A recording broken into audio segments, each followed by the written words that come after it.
Hello and welcome back to Tales of Folklore and Coffee. Today, we return with a tale from Germany and from the pages of Brothers Grimm at that. This story is about two brothers in a sibling rivalry. While this may be a family podcast, there will be a description of harm and a darker tone coming from this episode. So if you have smaller children, exercise some awareness and that it may be a little scary for them. Episode 12, The Singing Jaw.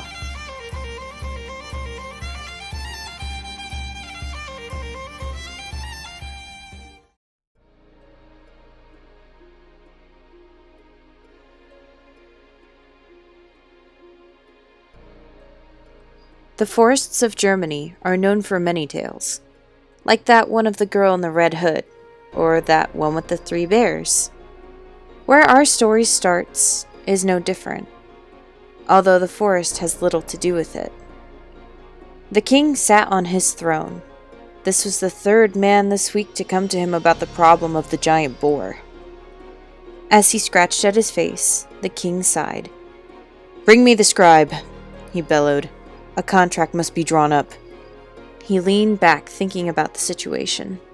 He hoped someone would be brave enough to come and slay the beast. The farmer, who had been begging the king for help, leaped for joy, and was on his way to tell the village about the king's decision.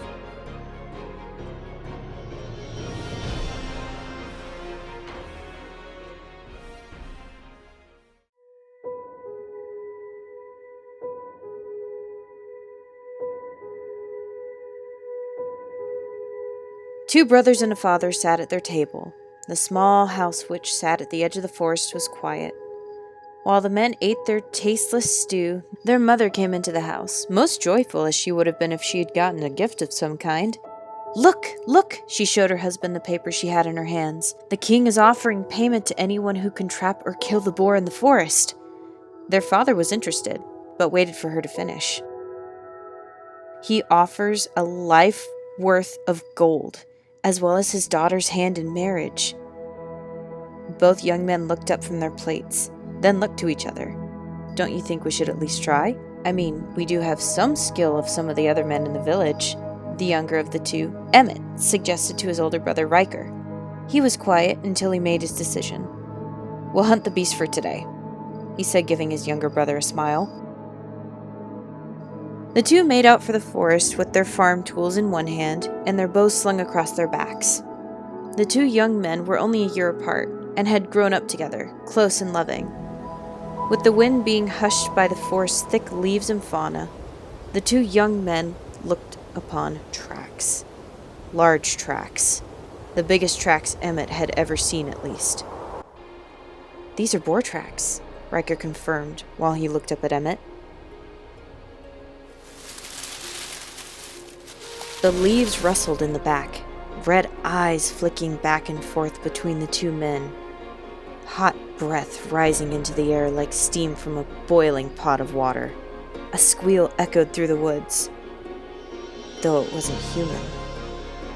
A boar of enormous size rammed in between the two men, knocking them both on their backsides. The boar turned, pawing at the ground, staring down the two men like it had done so many times before. Riker stared hopeless and terrified. Although Emmett notched an arrow to the bowstring, taking aim, he drew back. Emmett let out a breath and released the arrow. A moment later, the arrow buried itself within the animal's head, and it laid lifeless in the forest. The brothers looked to each other, and then grinned ear to ear.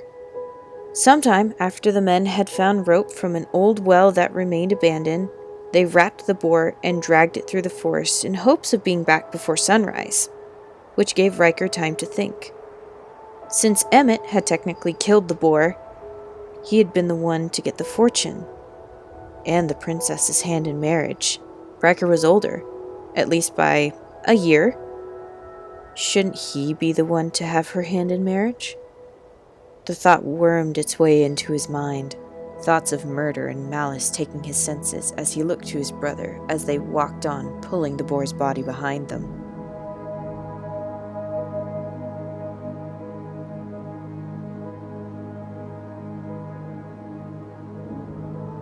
Later in the day, they happened upon an old couple's house. They were celebrating their boy's marriage, which had taken place earlier that day. And that's when Riker's plan came together. A devious smile curled upon his lips as he welcomed the invitation.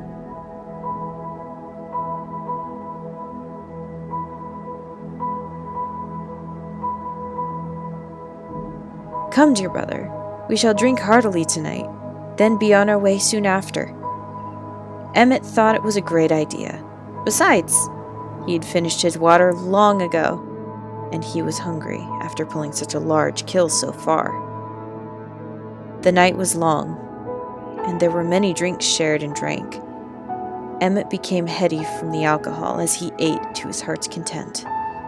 Soon, Riker thanked the couple, and the brothers were on their way.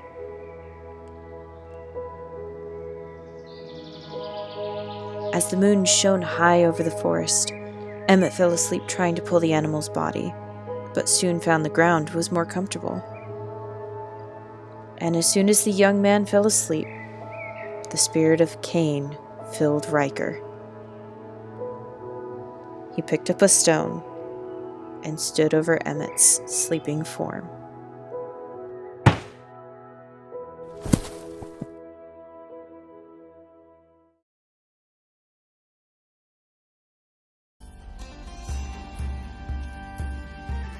At times, this story was hard to write. I think it's mostly because I'm the oldest of 4 siblings, and even though there is such a thing called sibling rivalry and jealousy, I've never had the intent to kill over favor. When I first read this story, I was looking for new stories to add to the podcast, actually. This was late in the year. Last year, actually. Almost winter. Gloomy and in the pit of despair among things that could be considered exciting and light-hearted. I was intrigued, and I was also saddened at the fact that this story closely resembled the biblical account of Cain and Abel. I'm unaware if this fairy tale was inspired by that account or not, or if it was supposed to be a modern retelling of the time, but that's the direction I wanted to go with, I guess. Unlike the account of Cain and Abel, I wanted there to be a love between the 2 brothers, and when the killing blow came, there was a moment of hatred and sorrow from the older brother. Putting himself in that spot was very uncomfortable, but sometimes it's needed to see the darker side of a story and the corrupted mind of such. For a Grimm's fairy tale, it certainly had a grim fate. I'm sorry to leave you guys on such a grim note. Pun completely intended on this week's episode, but I promise next part gets better.